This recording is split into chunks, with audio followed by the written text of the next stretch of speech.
Pernahkah anda mengimpikan hasil raspberry yang manis, harum semerbak, berbakul-bakul, tetapi hakikatnya hanya dapat mengumpul segenggam kecil sahaja? Anda mungkin beranggapan puncanya terletak pada jenis baka pokok atau kerana cuaca. Namun, bagaimana jika saya katakan bahawa rahsia untuk mendapatkan hasil yang melimpah ruah sehingga dahan-dahan membongkok bukan terletak pada persediaan musim bunga, tetapi pada 3 langkah mudah yang wajib anda lakukan sekarang, pada musim luruh ini. Terus ikuti kami dan anda akan menemui rahsia bagaimana untuk mengubah kebun raspberry anda yang sedia ada menjadi kilang buah-buahan yang sebenar. Musim luruh di kebun sebenarnya bukanlah pengakhiran musim penanaman. Ia adalah permulaan untuk musim yang berikutnya. Pada masa inilah kita meletakkan asas untuk kesihatan dan kesuburan tanaman kita pada musim hadapan. Dan pokok raspberry juga tidak terkecuali. Mengabaikan keperluan penjagaan raspberry pada musim luruh berisiko menyebabkan pokok menjadi lemah dan akibatnya hasil buah yang kecil serta jarang. Oleh itu, janganlah kita menangguhkan penjagaan. Marilah kita lakukan segala-galanya dengan betul sekarang. Mari kita beralih kepada langkah pertama dan mungkin yang paling penting, ia adalah pemangkasan musim luruh yang betul. Boleh dikatakan, ini adalah pembersihan besar-besaran di kebun raspberry anda. Tanpanya, semua usaha lain akan sia-sia. Jika anda terlepas langkah ini, pada musim bunga, anda akan dapati belukar raspberry yang kusut dan sakit, bukannya pokok yang kuat dan sihat. Ambil gunting pemangkas anda dan mari kita mula mengemas. Tugas utama pemangkasan musim luruh adalah untuk membuang segala yang berlebihan dan yang sudah mati. Dan bagi pokok raspberry, ini adalah terutamanya pucuk 2 tahun yang sudah selesai berbuah. Bayangkan, mereka sudah memberikan semua tenaga dan hasilnya kepada kita. Sekarang, mereka hanyalah beban. Mereka menjadikan penanaman terlalu padat, menghalang cahaya matahari dan udara daripada sampai ke batang muda, dan yang paling teruk, menjadi tempat persembunyian yang selesa untuk perosak dan penyakit sepanjang musim sejuk. Tetapi kita hendak membezakan antara pucuk lama ini dengan pucuk muda yang akan menghasilkan buah tahun hadapan. Sebenarnya, ia sangat mudah. Batang 2 tahun yang lama sentiasa berwarna gelap, hampir coklat atau kelabu. Kulitnya kasar, sering mengelupas dan mudah tanggal. Apabila disentuh, ia kering dan rapuh. Pucuk muda yang tumbuh pada tahun ini pula sangat berbeza. Ia licin, fleksibel, berwarna kehijauan atau coklat muda. Ia penuh dengan kehidupan dan inilah yang perlu kita kekalkan. Dan di sinilah ramai tukang kebun melakukan kesilapan besar dalam keinginan untuk membersihkan dengan sempurna. Mereka memotong semuanya tanpa membezakan antara pucuk lama dan muda. Jangan buat begitu. Dengan memotong pucuk muda setahun, anda sebenarnya memusnahkan hasil tuaian masa depan anda sendiri. Kerana di sinilah ranting beri akan muncul pada musim seterusnya. Tinggalkan 5 hingga 8 pucuk muda yang paling kuat dan sihat pada setiap pokok. Sekarang, mari kita bercakap tentang raspberry remontan. Ini agak lebih menarik kerana ia boleh menghasilkan 2 kali hasil dalam satu musim. Di sini anda sebenarnya mempunyai pilihan strategi berkebun yang sebenar. Pilihan pertama adalah untuk mereka yang inginkan kedua-dua hasil awal dan lewat. Dalam situasi ini, pada musim luruh, anda hanya perlu memotong bahagian paling atas tunas muda, iaitu bahagian yang sudah menghasilkan buah pada hujung musim panas. Biasanya, ini adalah kira-kira 20 hingga 30 cm. Apakah faedahnya? Pada tahun berikutnya, dari bahagian batang yang tinggal dan telah melalui musim sejuk, anda akan mendapatkan hasil buah yang pertama, iaitu yang awal. Kemudian, pada bulan Ogos atau September, buah-buah akan masak pada tunas-tunas baru yang tumbuh sejak musim bunga. Ini adalah cara untuk menikmati buah raspberry sepanjang musim. Pilihan kedua pula lebih drastik tetapi sangat popular dan mudah. Ia melibatkan pemotongan semua tunas raspberry remontan hingga ke paras tanah pada musim luruh tanpa meninggalkan sebarang tunggul.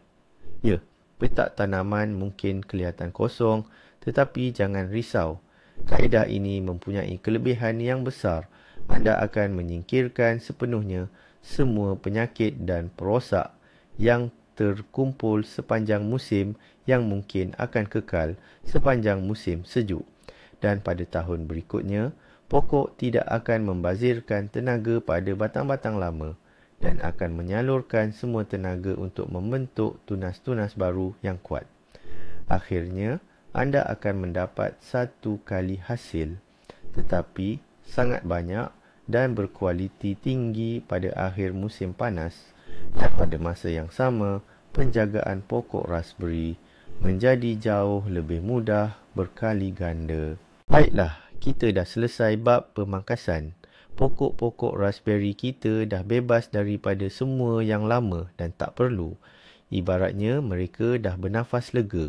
Tapi cuba fikirkan ini, sepanjang musim panas, pokok raspberry kita bekerja keras, tak henti-henti untuk memberikan hasil yang lumayan.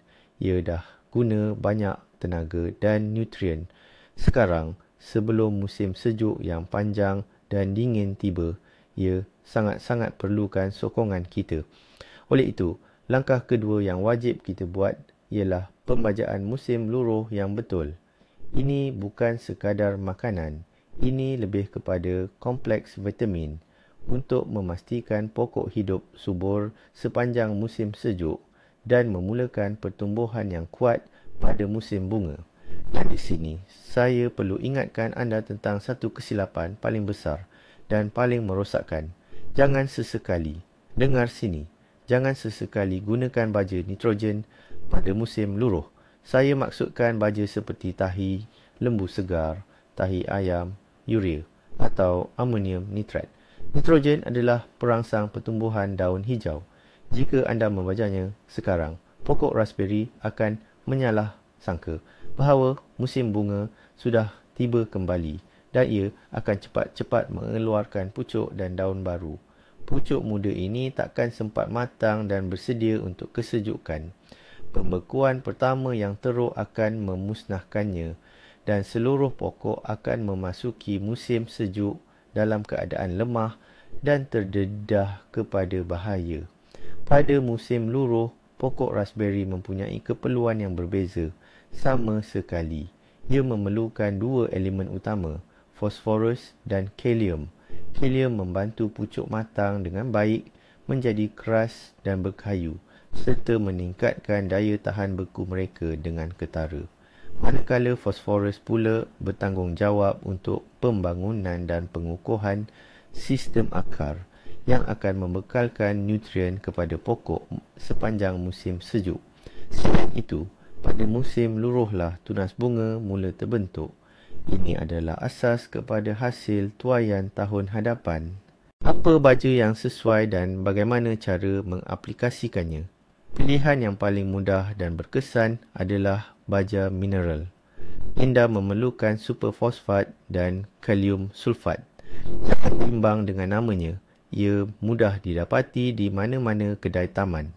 Gunakan kira-kira 1 hingga 2 sudu besar superfosfat dan 1 sudu besar kalium sulfat untuk setiap pokok raspberry dewasa atau untuk setiap meter persegi kebun raspberry anda. Jumlah ini sudah cukup memadai. Jika anda penggemar pertanian organik, abu kayu adalah pilihan terbaik anda. Ia merupakan sumber kalium yang hebat serta pelbagai mikronutrien penting lain. Taburkan dengan murah hati kira-kira 1 hingga 2 cawan abu di bawah setiap pokok. Ini berfungsi sebagai baja dan juga membantu mengurangkan keasidan tanah, sesuatu yang sangat digemari oleh pokok raspberry. Namun, menabur baja di permukaan tanah sahaja tidak mencukupi. Anda perlu memasukkan baja ini ke dalam tanah secara perlahan-lahan sedalam 5-7 cm menggunakan cangkul kecil atau penggaruk. Dengan cara ini, nutrien akan lebih cepat sampai ke akar pokok. Akhir sekali, langkah yang sangat penting adalah penyiraman. Jika musim luruk agak kering, pastikan anda menyiram kebun raspberry dengan secukupnya setelah membaja. Air akan melarutkan butiran baja dan menghantar nutrien terus ke akar. Ini kerana pokok-pokok kita perlu makan malam secukupnya sebelum tanah membeku dan pokok mula tidur panjang di musim sejuk. Langkah ketiga dan yang terakhir boleh kita ibaratkan sebagai perlindungan sebelum musim baharu. Kita sudah memangkas bahagian yang tidak perlu dan membekalkan nutrisi secukupnya kepada pokok-pokok kita. Kini, tugas kita adalah memastikan pokok-pokok ini dapat melalui tempoh berehat dengan selesa dan selamat. Dan anehnya, ia bermula dengan pembersihan menyeluruh. Wajib bersihkan dari bawah pokok semua daun kering yang gugur, semua batang yang dipangkas, rumpai dan apa-apa sahaja sisa tumbuhan lain. Jangan biarkan harta karun ini di kawasan pokok raspberry sehingga tiba musim baharu. Ramai yang beranggapan ia akan repot dan menjadi baja. Ini adalah tanggapan yang silap dan berbahaya. Mengapa ini sangat penting? Dalam timbunan daun-daun lama dan ranting-ranting, inilah spora penyakit kulat seperti repot kelabu atau antraknos mencari tempat berlindung yang ideal. Di situ jugalah larva dan pupa perosak seperti lalat raspberry, kumbang belalai dan hama labah-labah akan bersarang dengan selesa. Dengan membiarkan sisa-sisa itu, anda sebenarnya membina hotel musim rehat yang selesa untuk mereka, dari mana apabila musim baharu tiba, mereka akan menyerang pucuk-pucuk muda yang lembut dengan tenaga baharu. Oleh itu, pastikan semua disapu bersih dan dibakar dengan teliti atau dibawa jauh dari kawasan tanaman. Kebersihan di bawah pokok pada akhir musim adalah 90% kejayaan dalam memerangi penyakit dan perosak pada musim akan datang. Baiklah, setelah kawasan sekitar pokok raspberry anda bersih dan terurus, kini tiba masanya untuk langkah seterusnya, penebatan haba. Langkah ini dikenali sebagai proses sungkupan atau mulching. Pada asasnya, kita ibarat menyediakan selimut yang hangat untuk sistem akar pokok raspberry, bertujuan melindunginya daripada kesejukan melampau musim sejuk. Ini amat penting kerana akar pokok raspberry tumbuh sangat dekat dengan permukaan tanah, menjadikan ia terdedah dan mudah rosak, terutamanya jika musim sejuk itu tiada salji dan suhunya sangat membeku. Jadi, bahan apa yang boleh kita gunakan sebagai selimut ini? Ada pelbagai pilihan. Gambut neutral, peat moss, kompos yang telah reput sepenuhnya atau baja organik humusas berkualiti tinggi adalah antara yang terbaik. Jika ada, daun jarum konifer yang gugur juga boleh digunakan. Ia bukan sahaja menebat haba, tetapi juga akan sedikit mengasidkan tanah, sesuatu yang sangat digemari oleh pokok raspberry yang telah anda pilih, dan taburkan dengan rata di sekeliling pangkal setiap pokok. Lapisan sungkupan ini perlu cukup tebal, iaitu antara 5 hingga 10 cm. Kira ya, penutup atau sungkupan ini mempunyai beberapa fungsi penting sekaligus. Pertama, ia berfungsi sebagai penebat haba yang berkesan, membantu menstabilkan suhu tanah dan menyebabkan turun naik suhu yang mendadak. Kedua, sungkupan ini melindungi tanah daripada hakisan ringan akibat angin. Dan ketiga, apabila salji cair pada musim bunga, lapisan baja organik atau gambut ini akan mereput dan membekalkan nutrien penting, bertindak sebagai baja permulaan yang sangat baik untuk tumbuhan yang mula hidup semula. Dengan cara ini, anda dapat menyelesaikan dua tugas penting sekaligus, menyediakan penebatan haba dan juga pembajaan. Nampak macam mudah, kan? Cuma pangkas, baja dan sungkup, 3 langkah yang berasingan. Tapi tahukah anda apa rahsia utama? Rahsia sebenar kejayaan ini, ia bukan pada pemangkasan semata-mata, bukan juga pada pembajaan sahaja, dan bukan pula pada sungkupan. Rahsianya terletak pada gabungan ketiga-tiga langkah ini. Jika anda hanya memangkas, anda akan biarkan pokok yang lemah kelaparan sepanjang musim sejuk. Jika hanya membaja tanpa membuang ranting lama, anda bukan sahaja menyuburkan pokok raspberry, malah juga memberi makan kepada semua perosak. Dan jika anda menutup pokok raspberry yang tidak dijaga, anda hanya akan mewujudkan rumah hijau yang ideal untuk penyakit. Hanya dengan melakukan ketiga-tiga tindakan ini secara serentak dan lengkap, barulah anda mengaktifkan program untuk hasil tuaian yang melimpah ruah dan menakjubkan. Ini bukan sekadar penjagaan. Ini adalah proses mencipta keadaan paling ideal untuk letupan buah beri di masa hadapan.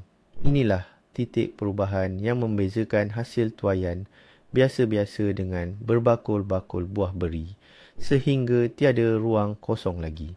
Jadi, mari kita rumuskan. Hanya 3 langkah mudah pada musim luruh ini. Pertama, pangkas dengan betul semua tunas lama yang berusia 2 tahun, potong hingga ke pangkalnya. Kedua, baja pokok raspberry dengan fosforus dan kalium. Lupakan nitrogen sehingga musim bunga tiba. Dan ketiga, bersihkan semua serpihan dan tutup akarnya dengan lapisan sungkup yang tebal dan hangat. 3 tindakan ini adalah pelaburan paling berbaloi untuk hasil tuaian anda pada tahun hadapan. Terima kasih kerana menonton video ini sehingga habis. Jika video ini bermanfaat, berikan like dan langgan saluran kami agar tidak terlepas tip dan trik berkebun yang baru.